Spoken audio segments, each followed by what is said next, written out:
Cũng một lá đang luộc một cái rồi ai lúc bốc ai ai lấy ai đó ai còn coi chụp như vậy cái món sủi vi nhiều à. ô ai sự bây giờ em bây giờ thực tập đam chết nè giờ hai dân đấy phải đi làm đi đi mấy trăm mà hộp này không khăn bài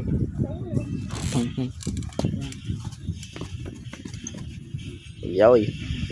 con xua thiệt cái con xua thì hay xua xó một hay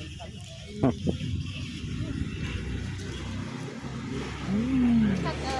cho yêu mà đâu có làm gì đi những cái việc đâu đấy thật là hôn đã cho độc vàng bạn đã thông mua đi tên nào bạn đấy cậu với đây nè này ở Việt Nam này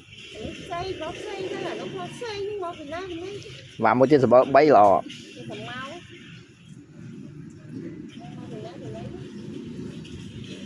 mở ngõ